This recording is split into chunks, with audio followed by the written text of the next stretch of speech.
Hi, everybody. This is Emmy Thomas. I'm here with Casey A's, and then we're going to start the way that we always start, Casey A's, and that's to ask you the question, what is it like to be you?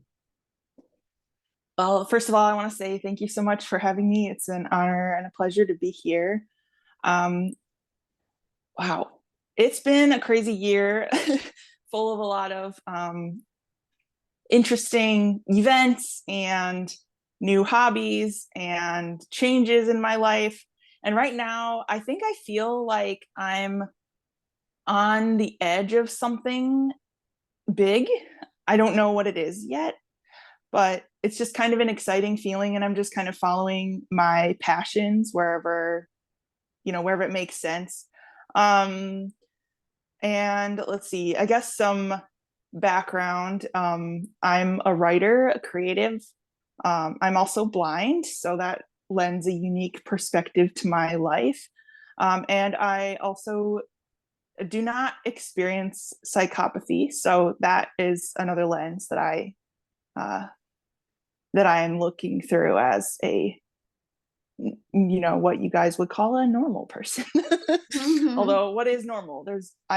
I'm definitely not typical. So yeah, Yeah, that's I me, used I to guess. call them empaths, I guess, empath. Yeah. And I Yeah. I think, yeah, mean, if you experience empathy versus not experience empathy, but now I'm kind of also like, what is empathy? And, psychopaths mm, kind of experience empathy, just not effective empathy.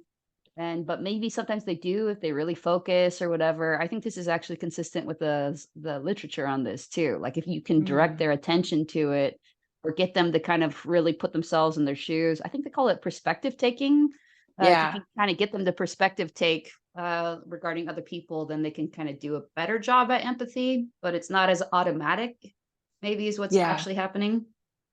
Well, and I don't know too, because I went through a period of my life where people had to make me aware of, like, your actions are making other people feel shitty, just so you know. And I had to, like, think about that and really look at what I was doing and why I was doing what I was doing, and think about how it impacted other people and, like, change my behavior. So even as a person who was supposedly born with empathy, which I believe I do have it, but, like, it's not something you're just, like, uh automatically born with and amazing at, no matter who you are. I think you have to, like, work at paying attention to other people and caring, and, like you said, like, putting yourself in other people's shoes, even if you don't have psychopathy. So we're Yeah. all So learning and growing. so you don't see it, but I'm smiling because in my head I'm thinking the truth comes out, everybody. Here we have somebody confirmed empath saying that it's not the be all end all solution to all of life's problems. Wow. No, it's Big not. And admission. in fact, I've experienced my empathy getting in the way of me having authentic, sympathetic, emotional reactions to people, because Would love to hear some examples of this. yeah. So one time, it was right at the beginning of the COVID pandemic, and I was in a small business women's group, and one of the women was Chinese, and she was talking about how people were discriminated against her. They wouldn't sit next to her, they wouldn't talk to her because they were scared of COVID. And I was having this reaction of, like, oh my gosh, like, that's awful, like, just feeling the rage, which it wasn't really my rage to feel because I'm not Chinese, but, like, I was just having this whole reaction. And then one of the other ladies in the group was like, I am so sorry that happened to you. You did not deserve that. And I was like, and there was the response I wish I would have had if I wasn't having all the feelings. Yes. Wow. So, yeah, and I've had to kind of get scripts, because, like, when I'm having feelings in reaction to people's things that they're going through, or when I'm, like, feeling their feelings, because I think I really do. I have had instances where I've said I'm feeling this way, and then someone's like, that's my feeling. And I'm like, well, good, because that wasn't my feeling.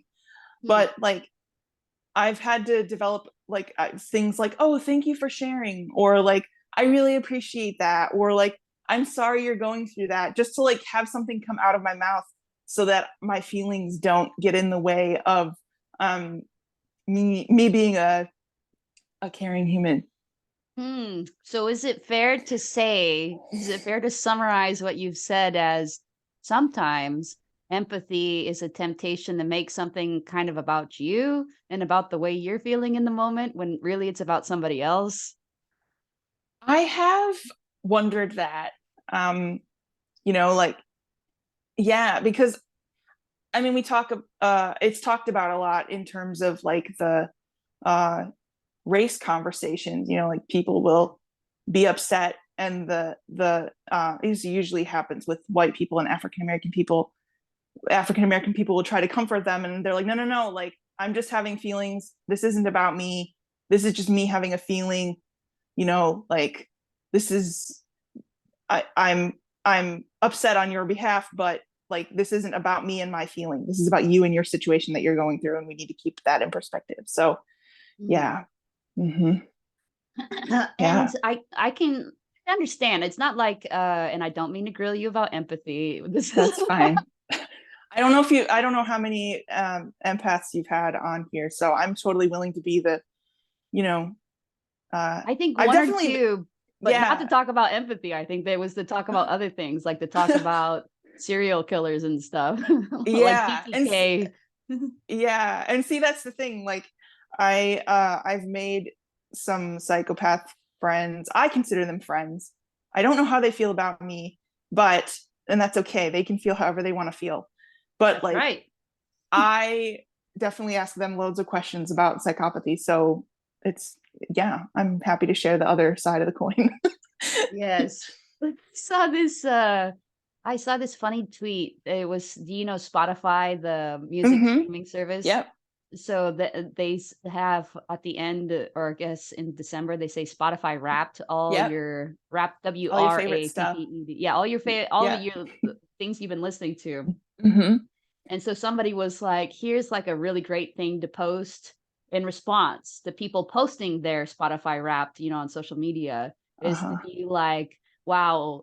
And the fact that you think that this is okay is so problematic. And don't even ask me why. I'm not here to educate you. Well, I mean, music is such a personal experience. I mean, I use music a lot to influence my art and to influence my emotions as I'm creating and writing and thinking about my characters.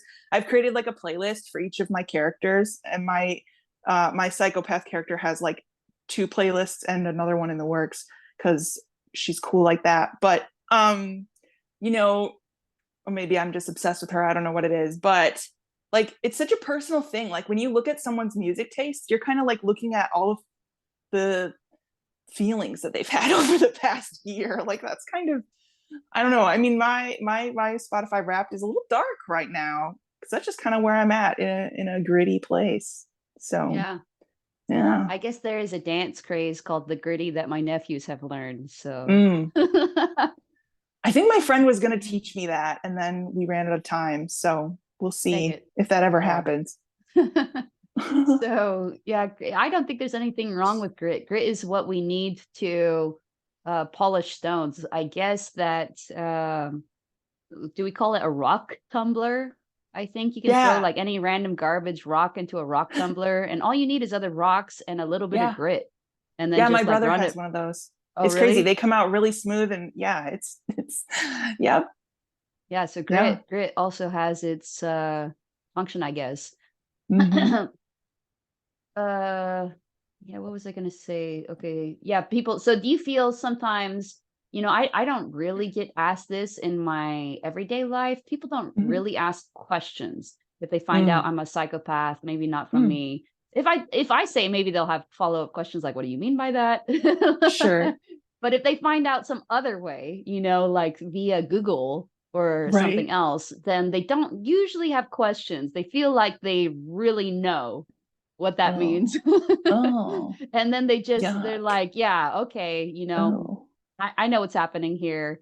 And they're pretty, yeah. So people don't ask me questions about stuff, but I do think that it is interesting, this idea that, can we or can we not ask questions, like that tweet that I saw that kind of joked around, like, it's not my job to educate you.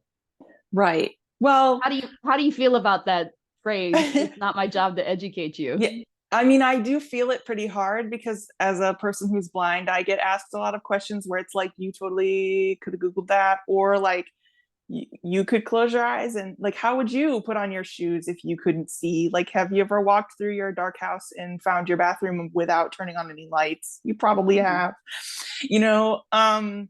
But also, I mean, I have made it clear up front, like, that I'm here to learn, and I'm here to like to represent the experience in my art as authentically as I can. So like, and I don't usually Represent which ask questions. experience? Like the Oh, psychopathic experience? psychopathic experience, yeah, like Yeah. the day to day. And I don't really start asking questions until they say, like, you can ask me questions, like until it's welcomed. And I Well, always return the favor too. Like, if you have any questions about being blind, please ask me, because I want to, it's cool. Like, it's cool to learn from people, and you don't learn unless you ask questions. So that's why, like, on the one hand, yeah, it does get annoying having people ask me, like, if my guide dog automatically knows where to take me, or like, if, my partner picks out my clothes for me or whatever, which neither of those are true. But like, I would also rather have them ask than just make the assumption and then think that that's how it is for me without asking. So that's another area that I come from. I mean, I studied journalism, so I love questions. Yeah. Yeah. I studied law, so I love Yes. questions. The Socratic method at law Yes. school, just Yeah. exclusively questions is how we learn. So it's interesting. I don't mean to be kind of bum and take, I have actually no, I'm kind of agnostic about this. I can kind of see maybe different angles, but Yeah. I've never been really burdened by that. Even as like Mormon, I don't feel like people ask questions about that either. I Huh. wouldn't be like annoyed, I guess, if people ask me. I guess sometimes people are asking in a way that's meant to be bum bum. Like if they were like, so tell me, like something something your magical underwears or something. I might be like, is this a legitimate question, or is this trying to make fun of me for wearing magical underwear? I think the reason it bothers me when it does is because Mhm. I'm usually out in the middle of the world trying to go about my day. I Like, see. I'm trying to get on a bus, or I'm trying to, I'm standing in line at the grocery store, or I'm, at a restaurant just trying to have dinner, and someone will ask me questions. Now, if it's like a friend and we're chilling in their car and they start asking me questions, that's not a big deal. But like, I think it's just like, it just takes extra processing power for me, I think, because I rely so much on my hearing to know what's going on around me. I don't have superhero hearing. That's another myth I'm gonna bust here. Um, I just rely on it more. And so like, when there's this person chattering at me, like, blah blah blah, how do you do this, blah blah blah, and I'm like, I'm trying to make sure I don't miss my bus. Uh, Yeah. can we not? So I think context has a lot to do with it too. Mm. That's interesting. Yeah. I wouldn't have like put that together, and I bet it's my guess, based on kind of just what you have said, and now like putting two and two together for the first time, is like you probably do ride public transportation quite a bit. Mm-hmm. Yeah. Yeah, I did a lot more before the pandemic. Now I work remotely, so I haven't in a while, but I've definitely spent a lot of time on buses in the past. They're very fascinating places. Yeah, I would imagine. And it's kind of interesting how like you don't kind of realize, okay, this leads to this, which naturally leads to this, which naturally leads to that, like Hmm. but I think that's Yeah. true probably of being psychopathic too. Like there's certain things which I say, like this is not necessarily a true thing that like psychopaths tend to be. Well, it's not like a diagnostic criterion to say that Right. psychopaths are sexually fluid, which is to say Uh-huh. that they tend to be bisexual, I guess, or pansexual.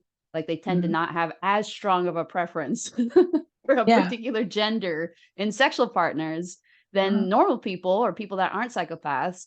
But that, I mean, I think that just kind of naturally flows though when you think, okay, it's a personality disorder. So they don't have like that strong of an identity themselves, you know, not as their own gender. And so, like, why would they care about the gender of their partners or whatever? But yeah, it is kind of interesting. I guess that's um those are the myths that I do like to bust. I think you're Yeah. right about this, that there's certain myths where I'm like, you know, actually I have a well-rehearsed answer to this. Yeah.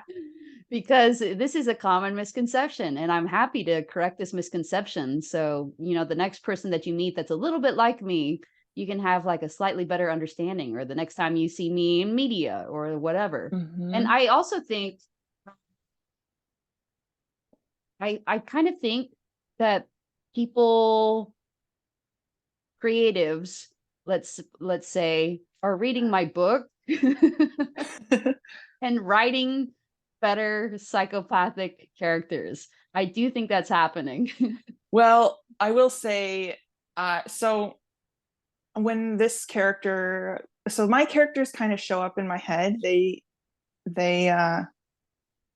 yeah, I'm not like, oh, I'm going to write a character that just expresses this or expresses that. They just show up and they are who they are. And so this character showed up like, so she kind of evolved. So first she was like, so my book is about werewolves and it's not out yet. I'm still writing it, but it's about werewolves. And my main character had she had a name for her wolf self that was similar to the name of my psychopath character. And my psychopath character didn't exist yet. It was just this idea of like this alter ego. And then she kind of emerged. I think it was during National Novel Writing Month back in like 2010. I was like, oh, there's this character here. And so I started writing her and she started doing things. And I was like, what's going on? Like, is there trauma? What's going on? And then like I in June, I like woke up one day and was like, it's time to write the novel. Like I've tried to write it a whole bunch of times, but now it's time. So I was writing and writing and writing. And then this character shows up again and she's like, by the way, the word she used was sociopath. I'm a sociopath. And I was like, oh, wow. And so I started looking, because when I am interested in something, I read books. It's how I learn. And I just really, really enjoy books. And I was looking and I found a couple books, like there was some sort of like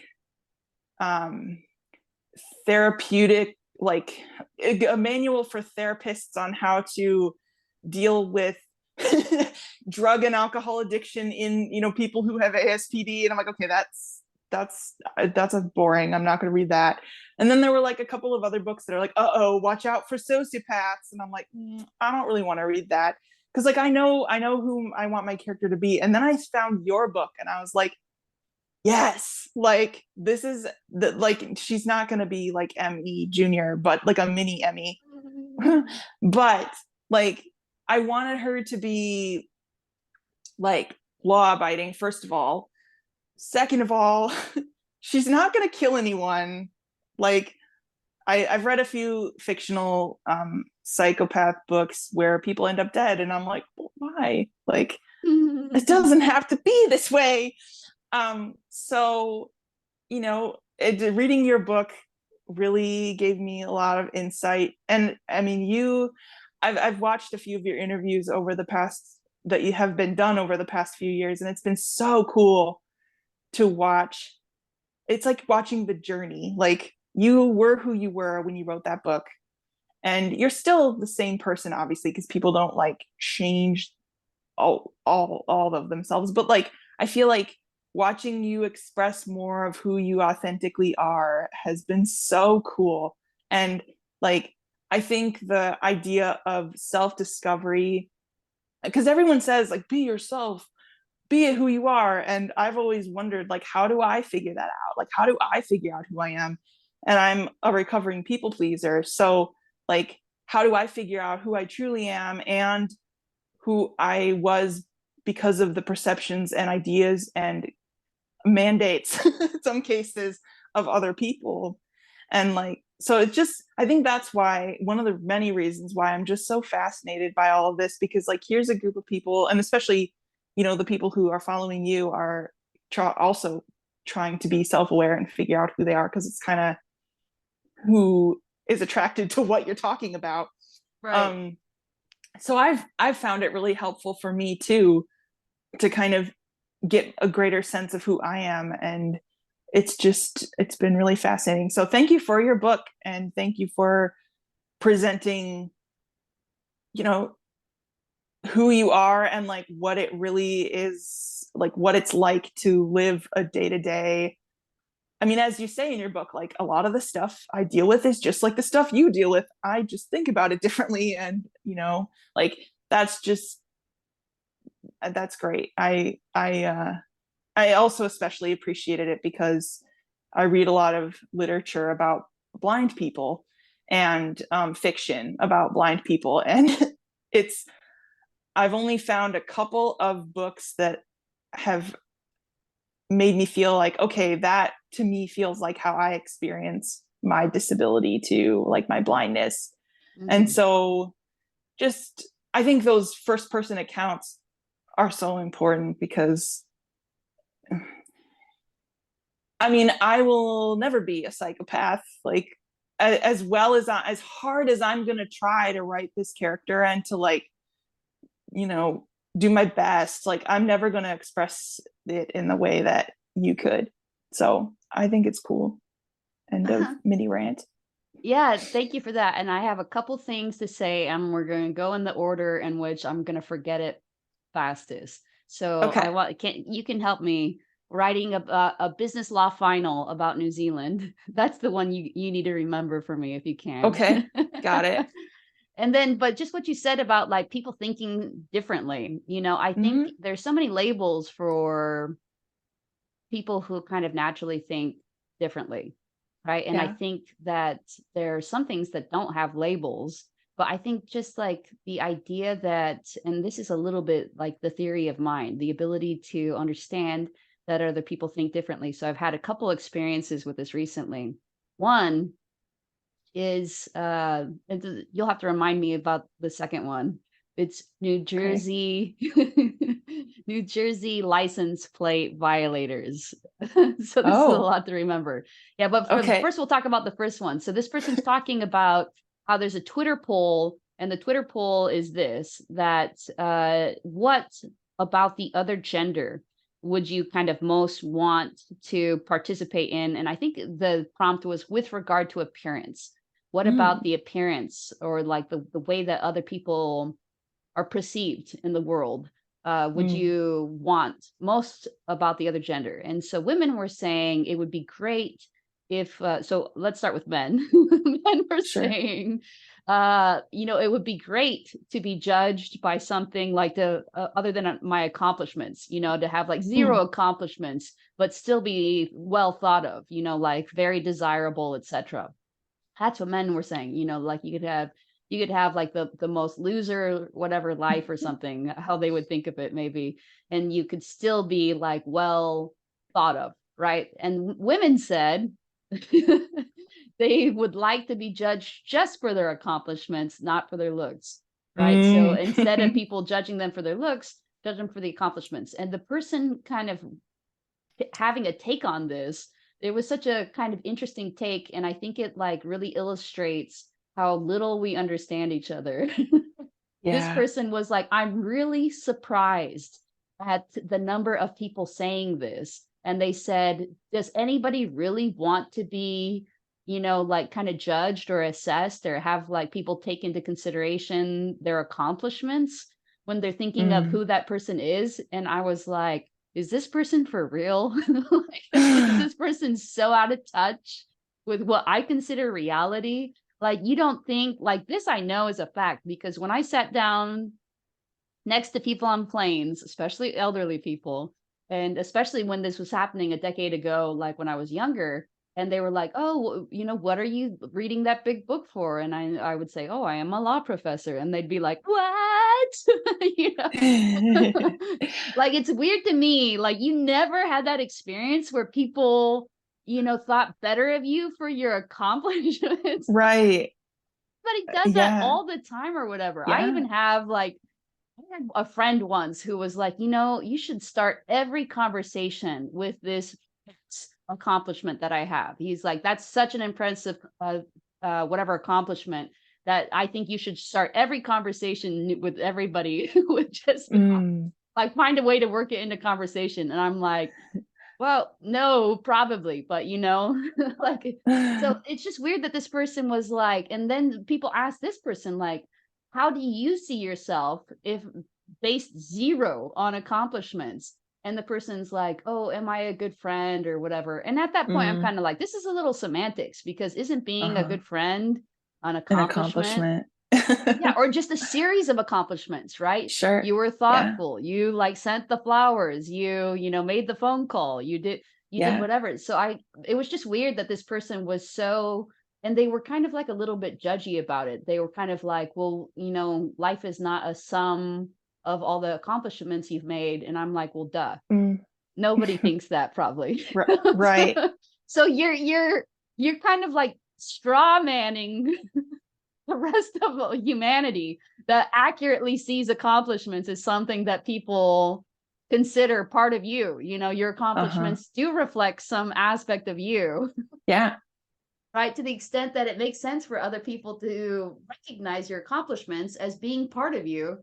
It was just such a weird thing. So that person, I Yeah. was like, wow, really, really surprised to see it. Second one is I got into this little bit of a Twitter debate, not too bad, about I guess in New Jersey and New York, kind of New York City, there are all these toll places, right? There's the tunnel, there's like bridges Yeah. and stuff, and they read your license plate, right, to charge you for these, or if Mm-hmm. like to ticket people for failure to pay tolls. So what these people have done is started defacing their license plate so the cameras don't read the toll. So Oh. sometimes they'll kind of like scrape out the black, if it's like black on Uh-huh. yellow, they'll scrape out the black so you can't read the numbers. Sometimes they'll put like a leaf in there so you can't read one Mm. of the letters. And then this one person had like this plastic that he had hanging down, blocking one of the letters, letter G or something. So then it Oh. was unintelligible. You couldn't tell what letter it is. And Mm. often the thing that I thought was kind of like corrupt and bum about this is that it seemed like a lot of these people were government workers. So they were cops, Oh. or they were fire department, or they were like city, Huh. whatever. And so That's it's kind of like like a clear. sense of entitlement. Like, oh, I shouldn't have to pay, so I'm gonna mess with my license plate. And I'm Mm. kind of like, if we want to give these people this as a benefit, let's just do it. But let's not Yeah. like make it this weird thing where the ones that are kind of sketchy and savvy are doing Right. it. Yeah. I'm always like the rule of law. Like, let's just kind of like make the rule whatever we want it to be or whatever. So I end up in this fight with somebody because I think it was a bicyclist, like ends Okay. up taking off the plastic, removing the thing and gets Oh. arrested for criminal mischief, I think. Hmm. And but not the person who had like the thing blocking his Hmm. license plate, just the person who took it off, right? And Hmm. so then I was in this fight with this person and they're like, oh, you're just a zealot for this or that or something, and I was like, no. And then they were like, and clearly the person must have been guilty because that's why they got arrested, and I was like, Oof. no.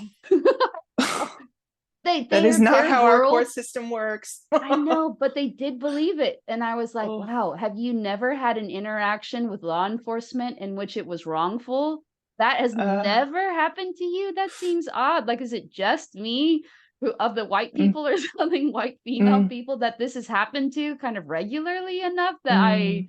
I at least understand that it's a feature of our legal and law enforcement system. So that's another one where it's like, wow, people just kind of naturally assume something about the experiences of others, and I think it is Yeah. like you have your life and then you just kind of like project on all the other things. What was the third thing I asked you to There was remember? a something about New Zealand, Oh yeah, New uh, Zealand. So like a yeah, business law yeah. thing that you're doing, right? hmm So this is a little bit like a statistics 101 tangent, and I apologize. But I took and this stats. It's all good. apologize to the listeners then. So Okay. it is true that they're like one anecdote, like the fact that you've never had any exposure to law enforcement, being bum is like, wow, good for you. And I'm happy for this and stuff. But it can't be generally applied to everybody, right? You can't take a singles, like a sample size n equals 1 and then Exactly. project it to the entire population, Yep. right, of reality, right? Yep. I think we often do that. Man, what was the first one I told you? Oh yeah, the guy who doesn't believe that anyone thinks about achievements because he Uh-huh. doesn't. Uh-huh. Yeah. Right. So that is a weird thing that people I've noticed too. Like I experience the world in this way, therefore I think everybody does. Mm. But on the flip side, and this is all kind of relating to my book. Like on the flip side, so I don't think that all psychopaths are like me. Zero, zero, zero. And that, yeah, Correct. that's Yeah. another reason why I like to have, all these people come on, talk about their own experience. Because Yeah. I used to even think, I even use this as an example. I used to kind of be like, well, of course, all psychopaths would be like more gender fluid sexually. But I've met some that aren't, and Mm-hmm. it's like, because whatever. Like Yeah. the thing that kind of one thing led to another with me didn't lead to another with them, and that Yeah. seems totally fine or whatever. But but what an anecdote does, like my anecdotal experience, does one thing logically and statistically, and it shows that it's not impossible. Like the fact that it's happened Mm-hmm. once means that it's Yep. not impossible. So Exactly. it's not must be false if you're doing Right. LSAT study. Yeah. It's not must be true. It's could be true or not must be Yeah. false. Right. Yeah. It's like those sometimes, always, never questions in math. You just pick sometimes because it can't be always and it can't be never. Yeah. It takes such little evidence to show that it could happen. And Mm-hmm. it takes such crazy evidence to show that it never or always happens, right? So Yeah. here's Yeah. the kind of funny story I have about this, because like as improbable as somebody else's experience thing seems to you, it probably actually is true, And this is I did my first job teaching was teaching business law, and I happened to go during the summer, I think, the summer before I was in New Zealand, and summer because it was winter there, so we were like Yep. skiing and stuff, right? And at one of these like mountain resorts, they had like a kind of sightseeing lift, like little Oh gondolier or yeah. whatever. Cool. Yeah, and it was historic. So they had like kind of the history of it all. And it was kind of interesting because the little sign that like described the history of it all also described for some reason the kind of business entity history. So it was like, oh, Oh. this started off as a sole proprietorship, and then so and so Huh. got a partner. And then like in 1972 or whatever, they incorporated. And then, Interesting. they were like bought out by this other company. And it kind of makes sense, but I was like, oh, this is like a great hypothetical for a business law final exam. So I wrote the final exam basically like I took photos of each part of the sign, and then I used that fact situation essentially just as it Cool. was. Yeah, for I the love it. business law final. So I gave it to my colleague, and we were both competing for the tenure track position. Ooh. And he won, Oh. right? But he was like, yeah, good final. And I saw one or two typos, but your essay just seems like so outrageously fictional. Like that would never happen. And I just sent him the The photos. pictures. Yeah, I thought this is so Wow. weird because it's not. In fact, it did happen Yeah. exactly as I Yeah. said. And I was like, why would you Mm. think? Like, number one, accuracy and like realism in law school finals is not a thing. Like Right. sometimes I've described them as being like what do we say, fairy tales, in which like everything that's bad could happen, or that could happen that's bad does happen, right? That's Mm-hmm. you're just trying to like raise as many legal issues as possible in this factual Yeah. situation. But that I've always thought back to that, like, how do people just think these things aren't real? But I'm not saying that every business that happens, right? I'm not even saying the majority. I'm just saying it happened once. And if you kind of understand that that can happen, that does somehow change things. But to wrap this discussion, so I do feel like I've recognized at least twice Hollywood writers writing in the exact scene from my book, having lifted Oh, a scene from my funny. book. Yeah, one of them is in now it's over and it's probably not a spoiler. It's in Killing Eve. Okay. A psychopath is in the hospital. Oh.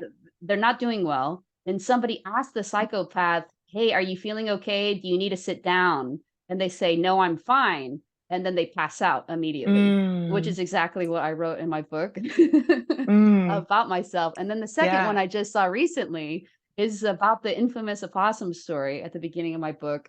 And it's a character is watching a rodent drown slowly in a pool. Oh my. And that one, I'll say, is in Yellow Jackets, the TV show. Happy, I'm like, yeah, good, because I appreciate seeing better representation too, you know? And in Hmm. fact, my Hmm. girlfriend Aria, she used to be kind of like, how does representation matter? Until she Mm. watched the movie, can you guess? I'll give you a clue. It came out in the last 3 years. It's about a female psychopath. Uh, I, I'm not, is, It's I Care a Lot. She's like, okay. I female haven't lesbian seen that one. psychopath. She's like, I've never felt so seen. Uh-huh. Like, now I understand why representation matters. I'm like, okay. If you watch that one, like the female lesbian psychopath is not positively portrayed. Oh, It would, yeah. yeah. Anyways. Yeah. It's, it's, it's hard to find examples. So, of positively portrayed ones. Or even neutral. Yeah, yeah, exactly. I have to Mm, say though, like I have seen one where I thought at first, especially at first, I was like, wow, this is very realistic. And I mm, bet like the writer who wrote the pilot definitely like read the book because it shows up. So Yellow Jackets, it shows up uh-huh. in that. And then the psychopath is so like this is probably not too much of a spoiler because it's just in the pilot. But the Sure. psychopath is so just kind of like level-headed about Mm-hmm. like the plane crash that happens in that Mm. thing. And she ends up amputating this dude's limb and it's like Wow. nothing. Yep. She's just like, yep, amputated, Here we done. are. Here we go. Yep. And Yeah. I was like, yes, this is exactly how it is. It's just like everybody else is freaking out, crying, and this person's just like going from person to person, solving problems. And I thought that Mm. is how a psychopath would act in that situation. And Mm-hmm. that, I guess that is positive, although I consider it just accurate. I just Yeah. consider it neutral and accurate. That same person Yeah. watching the rat drown slowly in the pool is the person who's like saving people's lives. Mm. Mm-hmm. But then, Yeah. spoiler alert, not really. The rest of the episodes, I'm like, Oh. this what happened to this character? Yeah. Starts to get a little Sad. weird. Hmm. Huh. Do we have any more thoughts about this? Because we're about to hard pivot. Uh, I don't, I don't have any. Okay. So I all of mean, this was, and I'm glad that we talked about all this. It's so interesting to have an empath on, and it's so interesting to, especially somebody who has done like a little bit of research as you have as an empath, but not like necessarily in the psychological world, but somebody who's kind of right. read through some of this stuff to kind of get your ideas about some of the messages. Mm-hmm. But you also say that you're friends with other psychopaths, and what do you think? Like, are the negative messages true in your opinion? Um, no. I think that knowing that they are psychopaths, though, has helped me understand, uh, like, has helped me kind of relate to them a little better. Like, for example, one of them, she gets kind of easily distracted and it takes her a while to get back to me and stuff. And like, if I didn't know that that was a feature, well, I don't, that sounds weird, like a thing that happens, like I would feel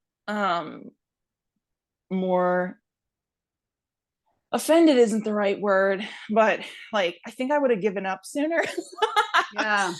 But just because I know, like, okay, like, you know, my being there for her, this is how I can be there for her in a meaningful way by like, you know, understanding that it might just take her a little bit to get back to me, but she will. And like, also, you know, I really, I think I really, I'm really drawn to like candid, super candid, authentic people. And so like when people just say what they're thinking, I just love that. And I think it's probably because I can't see facial expressions. And so like if someone's rolling their eyes or if someone is like, that's an off the wall idea in their head, but they're doing something visually to indicate that, but they're not saying it, like I have no idea what they're thinking. And so like I think it's just really awesome to talk to people who just authentically are just like, yep, this is where I'm at today, this is what I'm thinking. And like it's cool. So yeah, I mean, I think and also it's interesting to talk to people who have less emotional reactions to things, because I know psychopaths experience feelings. I'm not, you know, I'm not saying that, but like just like I don't know if this is an empath thing or if this is just because I'm a little more emotional. It takes me a little while to sort through my feelings to get to the heart of an issue. And so like when I'm talking to my psychopath friends, I can be like, this is what's going on. And they're like, actually, I think this is what's going on. And I'm like, no, I don't know. And they're like, okay. And I'm like, well, what makes you think that? You know, why do you think that? And then they're like, oh, because of blah, blah, blah, because you said XYZ. And then like 5 days later, I'm like, you're right. That's exactly what was going on. I just didn't know. I was having all my feelings. So, yeah. And it like, I really value that too. And also just like the fun, random conversations I have. And I've also come to realize that like, I think food is like people say love is the ultimate human experience. Like, no, dude, it's food. Like a lot of the conversations I have with people are like, what did you eat today? What was good? Oh, I want to try that. What's that like? You know, have you tried XYZ? I don't know. It's just fun to it's not conversations that normal people typically have with each other, I feel like. I don't know. Yeah. I mean, it's like, yeah, it's just very like off the wall. And like I can be as obsessive slash, I'm not too dark, but I can be a little morbid. I can be a little more pessimistic than I normally am with people. And there's no judgment. And I return the same to them too. Like if they're having a bad day, like that's just what it is. It's just, or like, you know, like the other day, I'm not going to reveal what the person said, but they said something about themselves. And I was like, oh gosh, like I am fascinated by this. And I feel kind of bad that I'm fascinated because like you're like kind of going through a crisis. And they're like, actually, it's not a crisis. I'm just like figuring something out about myself. And I'm like, oh, okay. Like to me, that would be a crisis because I'd be having all these feelings about it and like kind of freaking out. And you're just taking it for what it is. And I think that's great. And like, I don't know, we just had a really interesting conversation about perception and like how I totally perceived if that were happening to me, I would feel like a crisis feeling. And they were like, nope, it's just, I'm just learning about myself. I'm like, that's cool. Like, yeah, it is what it is. Yeah. So I have like at least one comment and maybe like another one about catching Totally. eels. Yeah. So Okay. the first comment about like you know, the kind of maybe a little bit infamous psychopathic tendency to either hyper focus or compartmentalize like extremely, that probably underlies the person not getting back to you right away. Right? Like almost like an obsessive like focus, like, Well, mm. not on you, but on whatever that they're doing or whatever. Like Oh this yeah, ability to kind of become like fixated, kind of like, totally. and this She's a I very think, busy person, so yes. it's, Well, yeah, I mean too, there's a it's lot kind of going like, on. I think out of sight, out of mind is Yeah, truly that's exactly. applicable. Yep. Yeah, to Yeah. psychopaths, where it's like, but they can Mm-hmm. also get very into something. And I think this they Mm-hmm. kind of share with autism spectrum, where it's Yeah. like, like you really are into trains right now. Yeah. That's the thing that you're doing, and you're hyper focused on it. So that, yeah, that is kind of a neutral trait. It kind of reminds me though of to understand uh other people's kind of developmental process. I think Mm. it is so interesting what you say, like about how you were gonna maybe be, you didn't use the word triggered, but maybe you would have been a little bit triggered or offended, or kind of like these are sloppy words, but whatever the thing is, where you just would be like, maybe I'm not gonna invest as much into this Uh-huh. relationship. But it reminds me, I had a niece who, I think she for some reason manifested it the most out of all of my nieces and Mm. nephews, and I have a bunch of them. But Mhm. she was kind of very like tit for tat, like quid pro quo about everything. It'd be like, "Hey, can you go grab this for me real quick? Like my hands are full. Can you go open the door?" And she'd be kind of like, "What's in it for me?" I'd be like, like getting so frustrated. So I talked to her mom about it, like, "What's the deal with my niece, your daughter?" And she was like, "Oh, she's just going through a phase, like the like 6 to 8 year olds or whatever go Oh. through a phase in which their moral reasoning at that time shifts from kind of this to this, and the this that it shifts to is like this quid pro quo." Then it's Mm. like, okay, yeah, that's more primitive, but of course, she's also like 6, Right. like she will grow out of it. That's just like a developmental stage that she's in. And then that like made all the sense in the world. And I was like, well, of course, and like the part of life is Mhm. quid pro quo. A lot of life is your job, for Yeah. instance. You don't do your job for free. Right. So I thought, yeah, that's kind of like, why am I being bum? It's when my niece is just going through a phase. But I think, yeah, the nice thing about having kind of open, honest conversations, relationships with psychopaths is often they're able to kind of express, or you're able to kind of understand certain aspects that smooth things over. So, like the Yeah. problem I think is when there can't be the openness for whatever reason. Maybe Exactly. because there's like shame, Yeah. shit, like if they're open about it. In fact, I just spoke to somebody recently about this, where he said, whenever I share any of my true feelings, Mm. then people always shame me, or Ugh. like the air gets sucked out of the room, or suddenly the Mm. energy's wrong, and there's Mm. social repercussions. So I think that's kind of the problem. That's where the lying comes from with psychopaths Oh, mostly. yeah. Not completely, I'm sure, I but could they, see. Yeah. I they mean, definitely learned that. They learned to hide. spoiler. Normal people lie all the time. Like the Yes. question, "How are you?" What? This Like, admission. sorry, normals, I'm outing y'all on all your secrets. Dang it. Um, Wow, you guys are a lot more complex than I was led to believe. right back at ya. Um, so I mean, because people they might not like. I am. I don't mask in the way that people who have psychopathy have to, but like I definitely have lied for the sake of harmony, or just like because I was in a situation where I felt vulnerable and I didn't want to reveal my feelings. So it's not like normal people are walking around all the time just totally showing all their feelings. And in fact, like I said, it's refreshing to have conversations with people who are willing to be candid and honest, because I feel like it kind of creates a safe space for you know for for me to be honest, and just to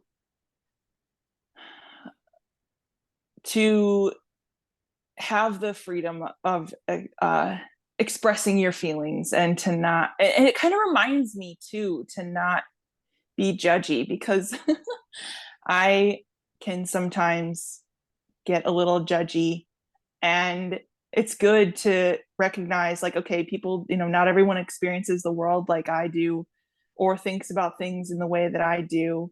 And also sometimes their insights and their beliefs and the things that they think can lend insight into my life in a way that I would not ever have been able to come to on my own. Yes, I love this. I think that probably was the original definition of wokeness is to, I to have be able to arrived. step outside Yes. yourself and understand that there's a world outside of you and your own personal experiences. And somehow, though, that did kind of seem like it got twisted to judginess. And Yeah. I know this is again not a topic that we were like meant to talk about. We still haven't gotten around to the actual topic that led me to It's ask okay. you, hey, let's chat.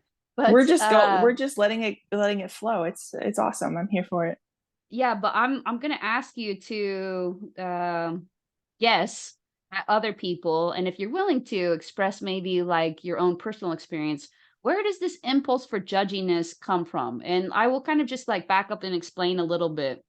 I think, which is true, is that psychopaths just don't seem to feel this impulse to morally Mm-hmm. judge people. Like, have you ever met a psychopath that would like pass moral judgment on you? Uh, not uh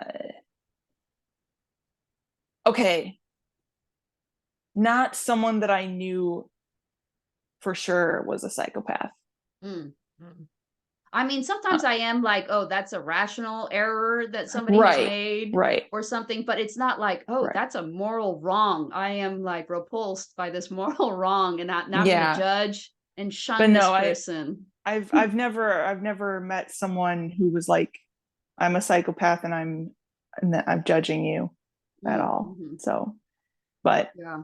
But so where I does this impulse to judge come from?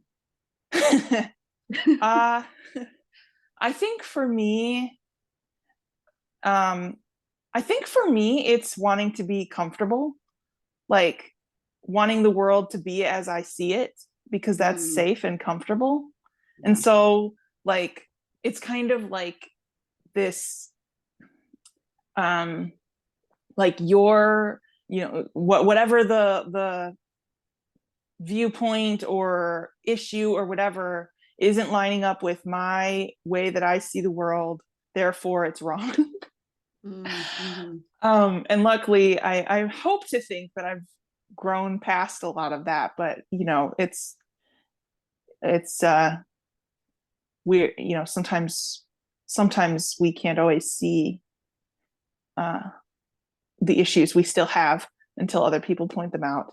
But um but I've definitely come to realize, like,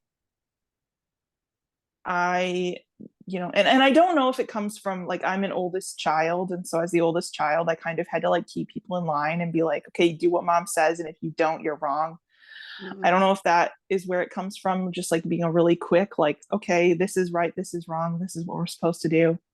mm, Um, but yeah, I mean, as I've grown and as I've met more people and talked with more people and just learned more about other people's lives and other people's experiences, even, you know, even people who are doing things that might not be in their best interest or might not be the greatest thing, like, I still have kind of come to understand, like, okay, yes, but they're in this place for this specific set of reasons that I'm never going to know, and they don't owe me an explanation, and they are where they're at. And yeah. just like meeting them where they're at is way more fun than being like, you're wrong. Mhm. So I'm trying to, I'm working on getting better at meeting people where they're at, because I think that just creates a lot more openness and trust and like willingness to talk and share. And like, then you can learn, like, oh yeah, like this is why this is happening to me, and this is why. And you can kind of like get to know that person as a person, instead of just like this this this mm, this human that is doing this set of behaviors that you don't like. You can get to know them as a person. Yeah. Yeah. I don't know why that took so long to come out of my mouth, but here we No, are. I liked it too. And you got the good, yeah, a human who happens to be doing some behaviors you don't like. Well, I mean, that actually was a very insightful, in my opinion, concise explanation. I feel like my question has been like very well answered. So I appreciate that. Excellent. Yeah. And it is interesting though to kind of hear, and I do think that everybody craves predictability and kind of safety, the illusion of control. I think everybody Yes. craves, and psychopaths crave it too. And they Mhm. just they do different things to get it. Instead of judging, Yeah. they manipulate. Yeah. So that makes sense to me. I can definitely relate to that. Mm.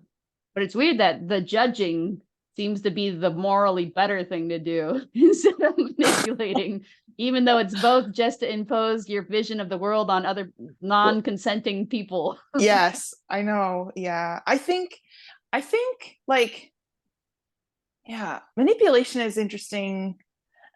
I don't know. I'm forming a thought, but I'll come back to it later if it seems relevant, because I don't want to just spew my half-formed thoughts into the internet. So yeah. I mean, I regularly do, but I get it too.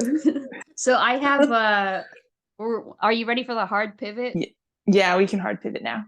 Okay, Sounds so the great. hard pivot, the reason why I asked if you wanted to chat me, various reasons, but specifically wanted to ask you about neuro-linguistic programming, NLP, which you talked a little bit about.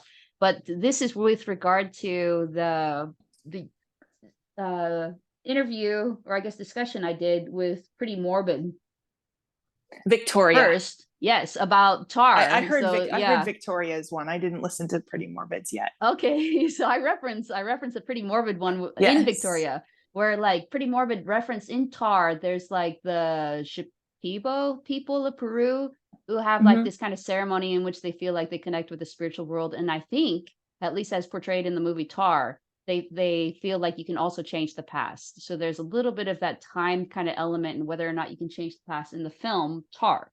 Then I talked with Victoria about it because she had such a like quick response, and I think it was partially due to magic mushrooms. She had kind of like this quick kind of psychopathic melting experience in which she was suddenly exposed to like the idea that other people uh exist like in a visceral way. She had that visceral feeling that they exist, that I thought, has she gone back and like touched all her memories, right? To kind of think of herself in the world, given this like new realization. Like those memories kind of just like stay that way, it seems like, unless you go back and touch them. And in that way, you are kind of like changing the past.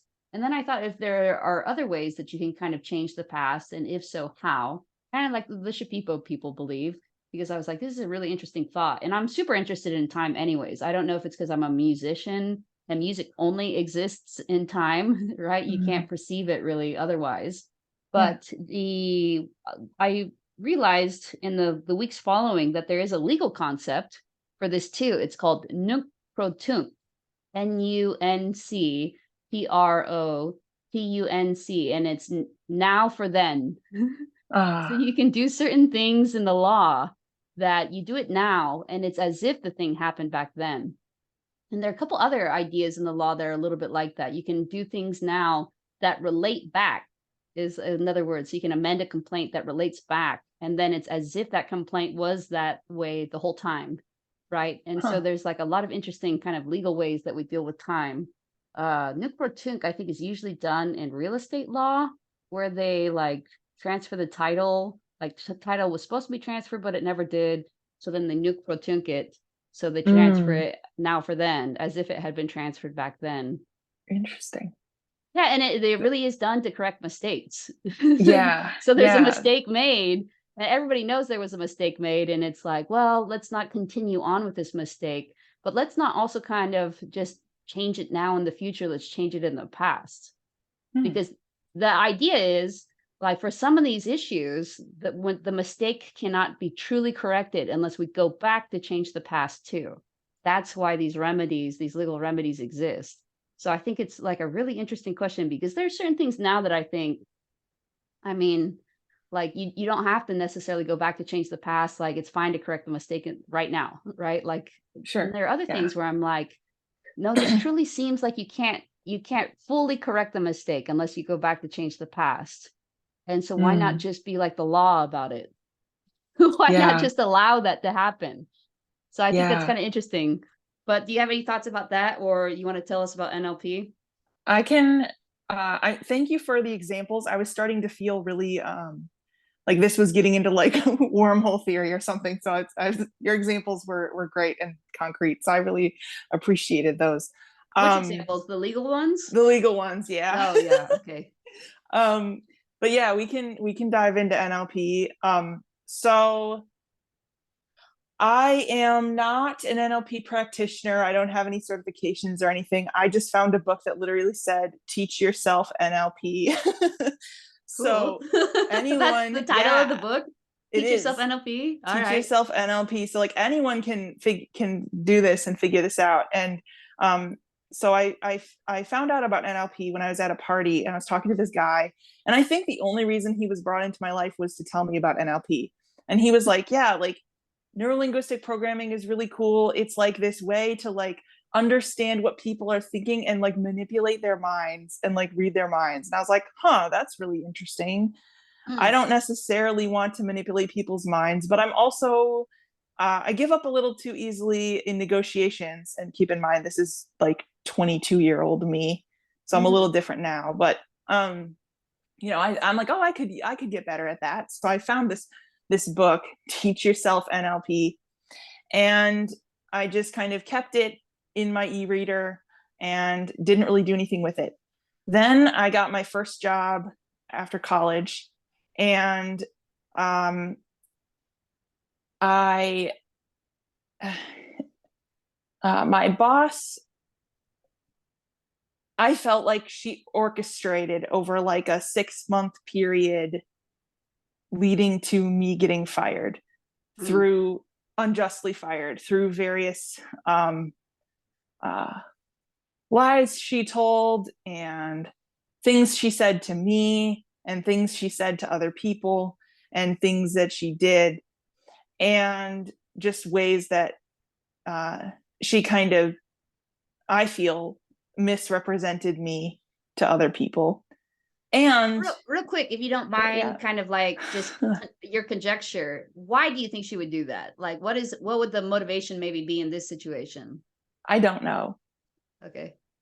I don't know because she could. I don't Mm, know. Like I I don't know if like I don't know if it was because I accidentally thought that someone else was my supervisor. So I was really working to build a relationship with that person and she was mm, jealous.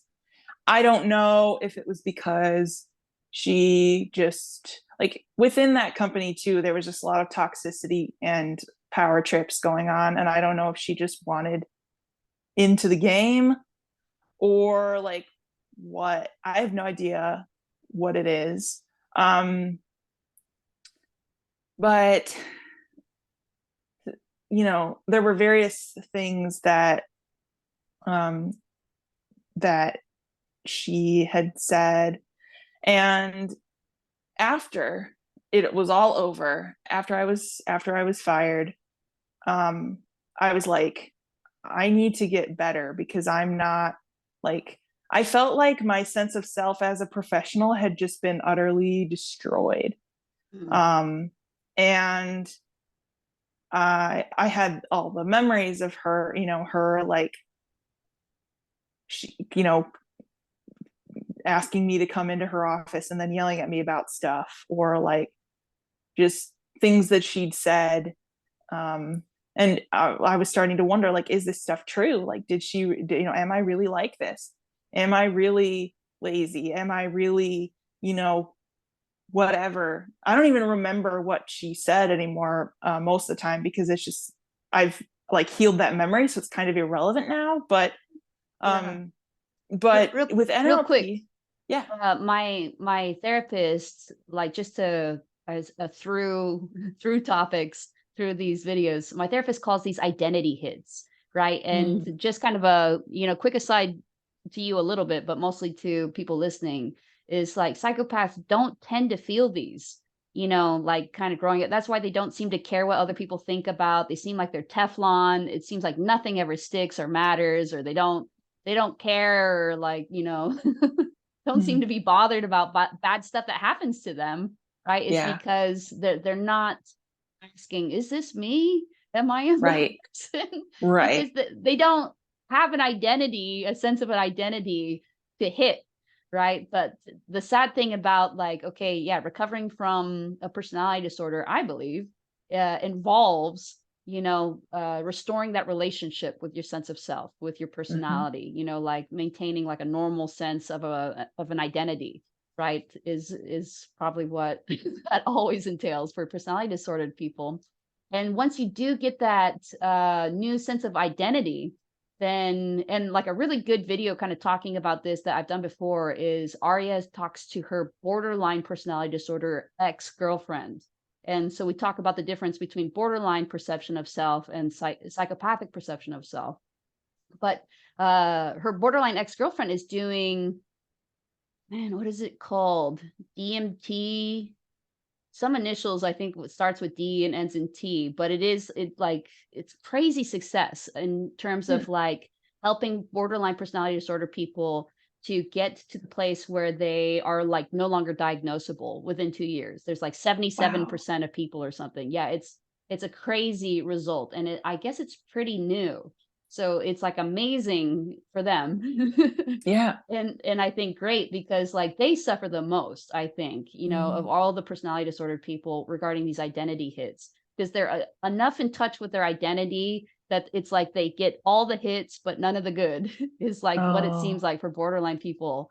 And so my heart like truly aches for them, and their particular kind of iteration of the personality disorder.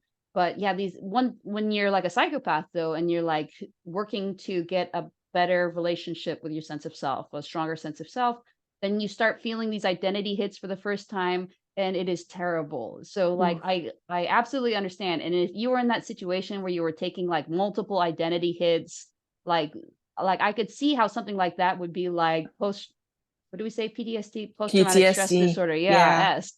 Like, because if you, I mean, I just can't even, I can't even imagine it, having my own experience with my small identity hits. I can't imagine something like that.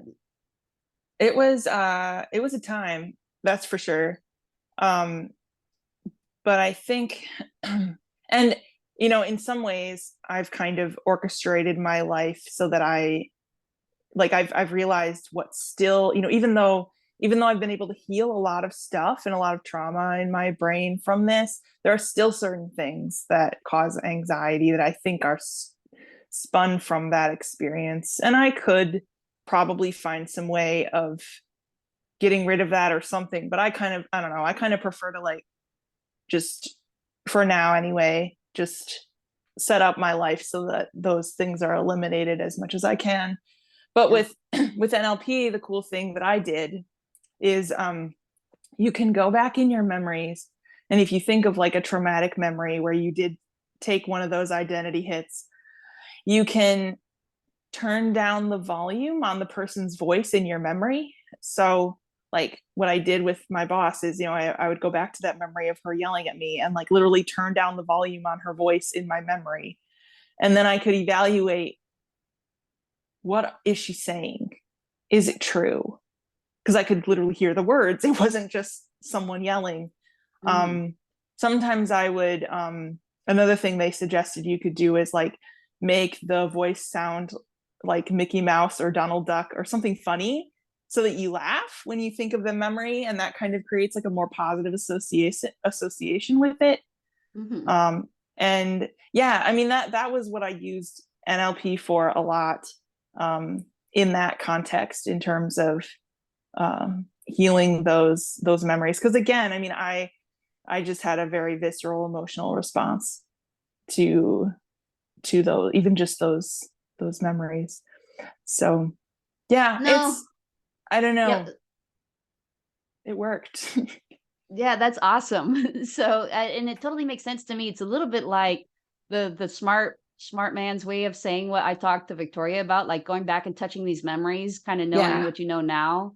Yeah. And like I think too, I've talked about this, how I'm like friends. I think I talked about it with Victoria, how I'm friends with my dad now.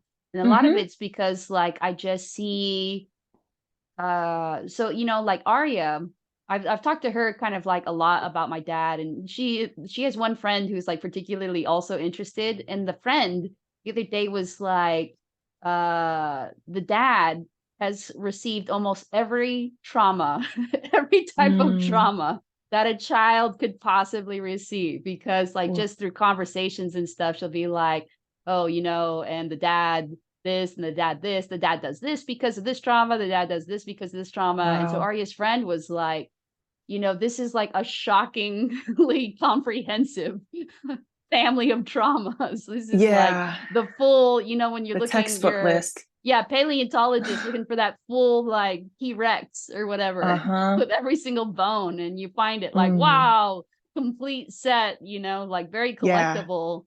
Like that really is him. And so, I mean, it Mm. doesn't mean like his stuff was like any less traumatic like at the Sure. time. Like it's not necessarily changing for me like history. It's just to kind of like understand it better in a way that makes me not have the same feelings attached, I guess, to the memories. is Yeah. that how is that how the NLP works, or what?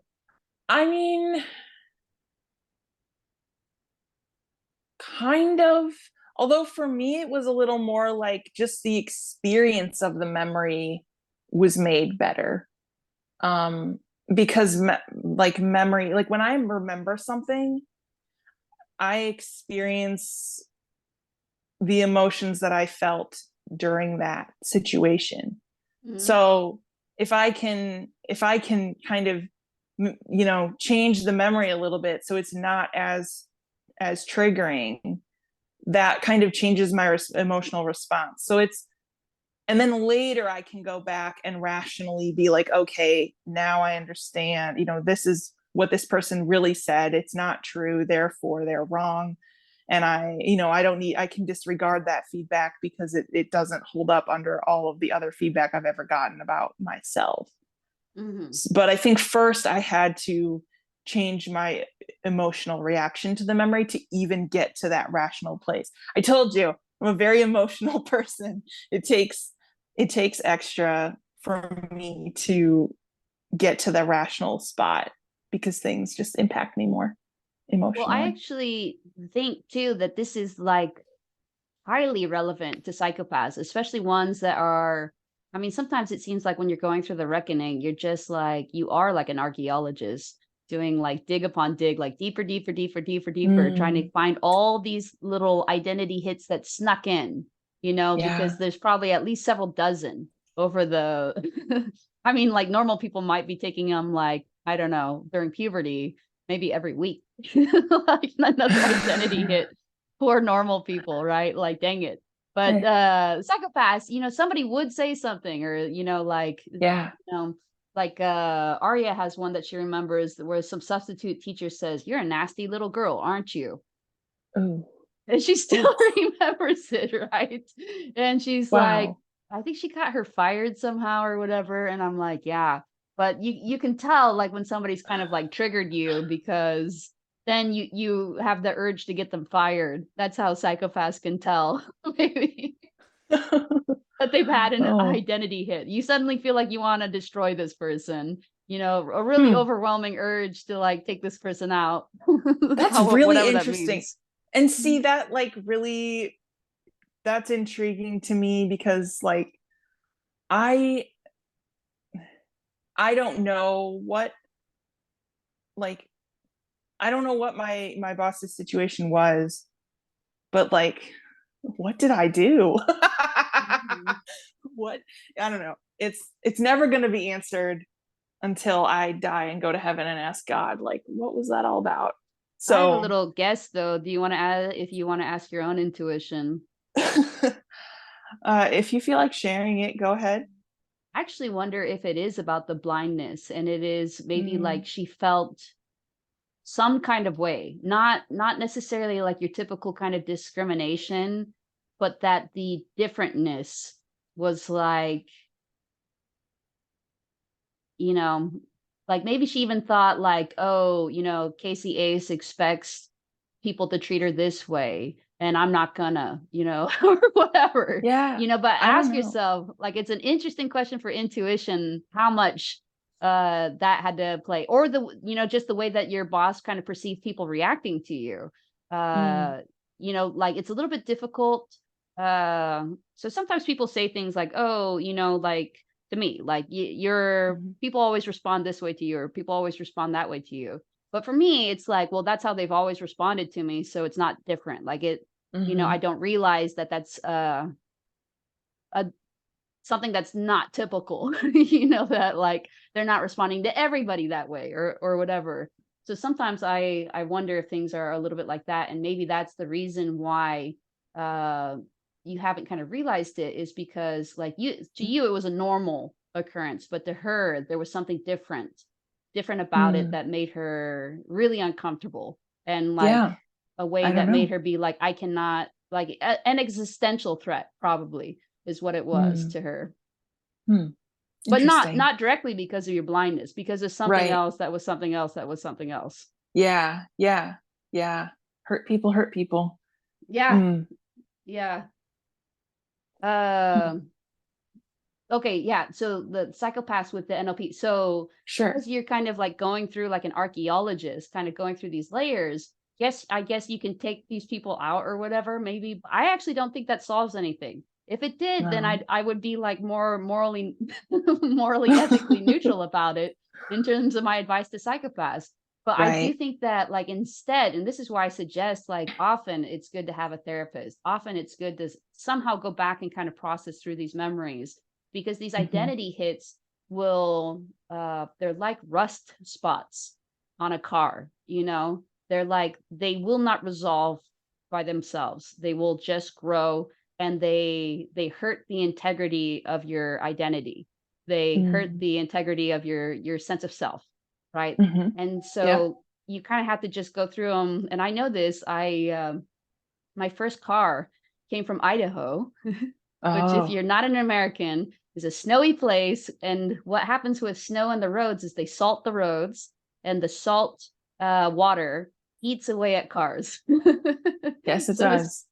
this classic car, this 1972 like steel car or whatever, had so many rust spots, and there's nothing really you can do except like cut them out and kind of replace them.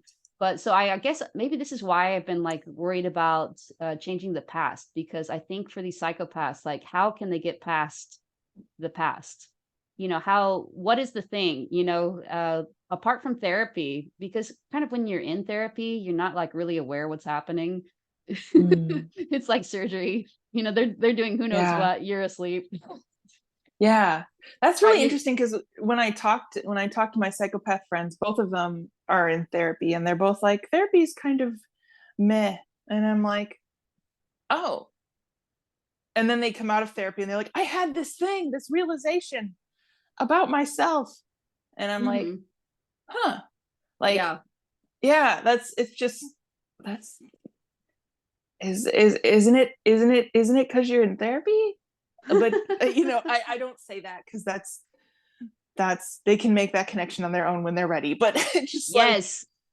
I, like, I would you also have think though realized that if you weren't in it's therapy? I think that's a feature, because I think my own therapist was like very good sleight of hand, like trying to like not let me understand what was happening all the time. Because my Mm. tendency was, if I knew that we're trying to get to point X, I would just show up the next week and be like, and I hit it, point X. Yeah. Here I am at point X. And I wouldn't have actually hit it. I'm just kind of Yeah. faking it even to myself or whatever. And so to avoid that like tendency to just jump to the conclusion, cut to the chase, he would kind of hide his intentions. I think I've talked about this Mm. before, but I would walk out of there feeling like all we did was small talk. Mm-hmm. And so I was like, this is nothing. Like, why am I paying the money and spending the time to do this? But you're right. There were things happening. I just wasn't aware of it. So I wonder if Yeah. these people, maybe they have therapists doing that, or sometimes honestly, they're just like therapists who don't know Right. how to handle this particular thing. Yep. Yep. They're better at more common Uh-huh. ailments, that Uh-huh. more of the population experiences perhaps than this Yeah. particular thing. So that's a hard one to understand. But so Yeah. are there any like steps to NLP? Like hopefully people will like go out and read the book or whatever. But like are there any like what would be kind of like your summary of what you learned from the book? Or is the book worth reading or what? I took it in sections. I mean, there's your basic chapter of like what is NLP, and then I just kind of saw it as like a menu of like here are all the ways you can use NLP, and they talk about a lot of things like how to tell when someone's lying, how to tell how someone's thought patterns are. One section I keep coming back to is um, how to establish and like fully realize like outcomes, like really realize, is this something I really want, or am I just thinking that I want this? Mm, And there's like a set of questions you ask yourself, and every time I've done it, I've always gotten the thing. I just like write all the answers down, and then I put it away, and then I think it helps me go through the process, and then I can tell when opportunities come up, is this the outcome that I want? No or yes. And then I know mm, whether to go for it. But I literally just like I just kind of looked at all the sections and read through what seemed relevant to me. It was really user friendly, and I'm probably insulting all the people who have like practice it. master's degrees in this, but from a layman's perspective of just like, I just need this. It's kind of like like when you have a headache, you don't always need to go to the doctor. Sometimes you just need an ibuprofen, and you can just take the ibuprofen, and there you go. I Yeah. kind of saw it as like, this is just an over the counter thing that I could do, because that was the other thing. I didn't want to tell anyone about what happened to me, because I was ashamed of, like I didn't see myself as someone who would get fired from a job. That was a whole nother thing. Mm, And like, it wasn't until I was talking to a really dear friend and her husband, her dad, and we were I remember it was like we were in their car, and I was just sharing my story, and her dad was like, I've had that happen to me too.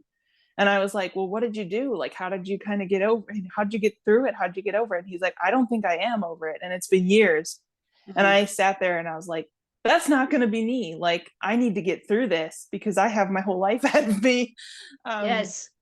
so I think that was like the catalyst for me really realizing, oh, I'm in a bad spot, and I need to make sure that I don't spend the next several years of my life in this same exact spot. And as I said, like, there are still things that come up, like um I um I refuse to work in a cubicle again Mhm. because my boss would like spy on me and watch me. She like, the printer was like right near my cubicle, and she would like stand there without me knowing and Yeah. stuff like that. So like, just extra things that like I still am just like, nah, I'm not really into that. And to be honest, I don't know how into it I was when I was working in a cubicle anyway, because they're noisy and I need quiet time to think. But Right. um but but for the most part, like I said, like, I couldn't even tell you the things that she said about me, because they're just gone. They're just irrelevant. Like, it's not part of me anymore. Doesn't That's matter. crazy. It's But awesome. I'm trying to remember this. This is triggered in my mind something that I learned, and it's I think that babies have a cog. Well, I guess humans humans have a cognitive memory break at around the age of 2, right? I think I've mentioned Mm, this before, and that people surmise that the reason why we don't have infant memories is because we don't really develop a sense of that we are a distinct individual until about the age of 2, right? And mm, so like when we're little, when we're babies, we just see ourselves as an extension of our mom mostly, mhm, but like kind of other people. And then it's like around the age of 2 that they start doing recognizing themselves in the mirror. Children do, toddlers Yeah. do, and then start kind of differentiating themselves from their parents. And that's why terrible twos, it's a lot of no's, it's a lot of refusals. Asserting yourself. Yes, exerting yourself, right? And I wonder, it's interesting what you said about like those memories are gone. Like what role does memory and sense of self actually play? Like is there kind of something there? Because if you don't have kind of like a sense of self to hook things into, like are they really there kind of? Yeah. They kind of tend to just like disappear, kind of like diagrams in the sand once the waves come up or whatever. They're there for a while, certainly. And you can access them for a while, but do they have, they're not in concrete. It doesn't seem like. It seems like they're very easy to kind of just ride over. Yeah. I mean,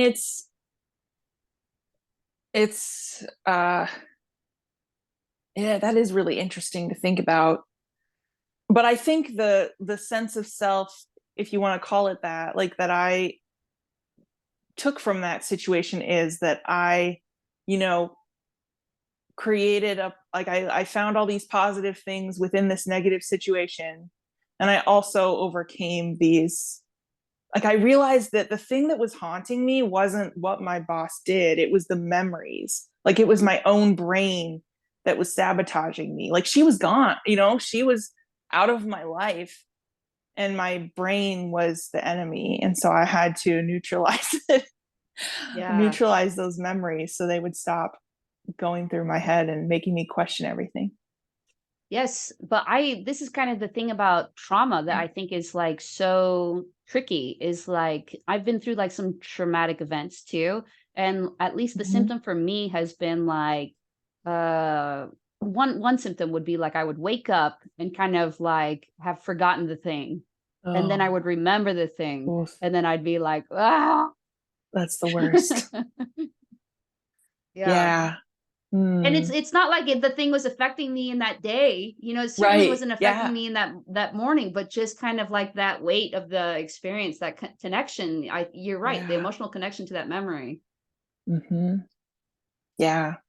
It takes, it's not for the faint of heart. Like for me, I mean, I don't know, maybe I just have a faint heart. I don't know, but just like, I would like lay on my bed when I did this so that I didn't have to work on like supporting my body. It was just like, I just needed to be present and be working on going back into those memories. And yeah, it was also not something I did all the time either. It was like, I would spend a few minutes doing it and then I'd be like, okay, I'm good.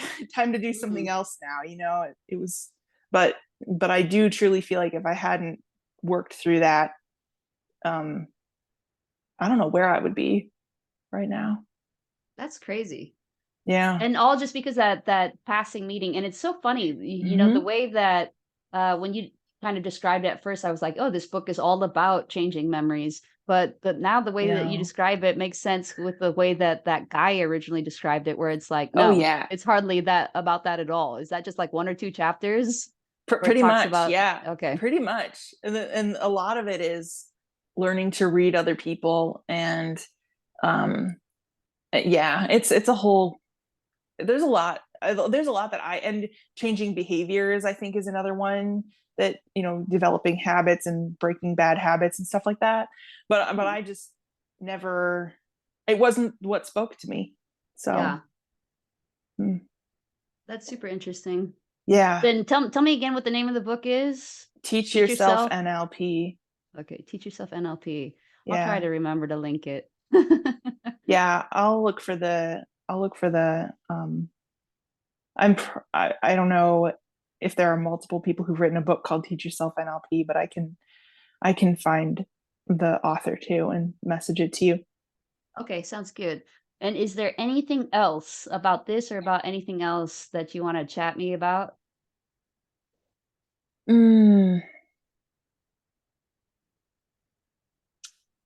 Nothing's coming up. But I just wanted to say, thank you for all your work. The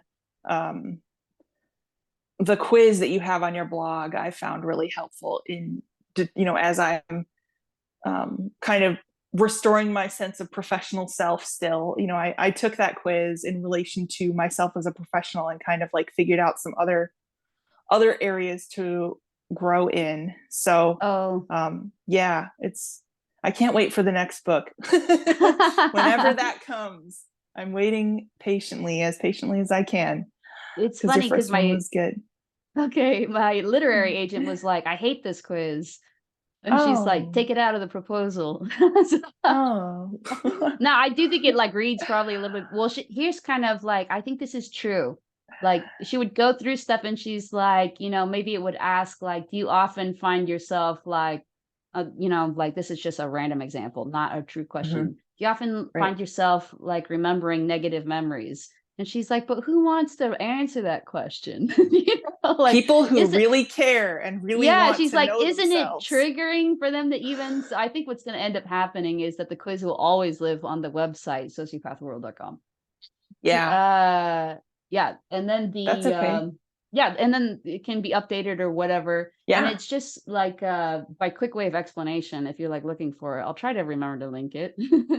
And maybe even the updated version, but I'll probably be a little too lazy to do the updated version. But it's trying to kind of get you to walk through like the 4 areas of the feedback loop. Hmm. The first one being kind of like realizing where you are. So if you're like in a research and development firm or something, or the scientific method, you might be like, oh, I'm interested to know whether this is true. Like if I do this, is this going to sell? Is this product going to sell? Or is this, chemistry reaction going to happen or whatever, right? So that's kind of like, like realizing based on the state of the world or whatever, like what's true about reality and kind of a reality assessment. The second one is like testing your understanding of reality, right? Like usually we do it by acting. We go on a first date. We do the experiment. We like start the first day of a job. We go to grad school. We do whatever. And we applied the feedback loop to our sense of self, right? So we're trying to learn things about ourselves. So we take our understanding of our sense of self, we act on kind of that understanding. In the third stage, we take the information that we learned from our experience in stage two, and we update we update our view of the world, right? So after we take like measurements for whatever reason, astronomical measurements, maybe we realize, hey, the sun does not revolve around the earth. The earth actually revolves around the sun, right? So you update your previous paradigm of reality. And the fourth one is that we re-enter the world as with a better understanding, as a changed person, with just like a different uh, construct paradigm that we're operating under, right?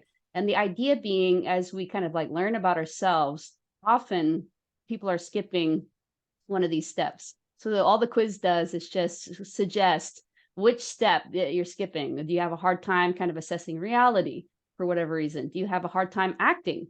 Maybe because you're afraid of making a choice or afraid of making mistakes, perfectionism, whatever else. Do you have a hard time admitting that you're wrong? So admitting that you may have made a mistake, that you didn't understand something fully, from the start, whatever else. That may be a reason why you're skipping step 3. And step 4, it may be that you go through all these, but there's like a self-esteem issue, or you have some past traumas that don't allow you to move on. There's something that's like keeping you from moving on. So all the quiz is just trying to do is like help flag for you which of these stages you may be skipping. And if you kind of start focusing more on one of those stages, then you might see like more personal growth. And what I hope is going to happen is for you, self-actualization. So you found that Mm. to be helpful though? Yes. Yeah, I did. I think the thing that I liked about it is it was very like yes or no. Is this Mhm. you, is this for you or is this not for you? Because like a lot of the a lot of the stuff that I've read about figuring out who you are it just seems a little too open-ended. And I was just like, I just need to be brutally honest with myself about where I'm at. And that was helpful. That was what it took. Awesome. Yeah. I love to Thank hear you. this. And thank you for coming on and teaching Hmm. us all about NLP and letting us hear your thoughts about psychopathy and about what it's like to be you. We appreciate that. Yeah, thanks for the opportunity. Maybe we'll have some follow-ups, and if so, we'll definitely be in touch. Sounds good. Okay. Talk to you soon. You too, Emmy.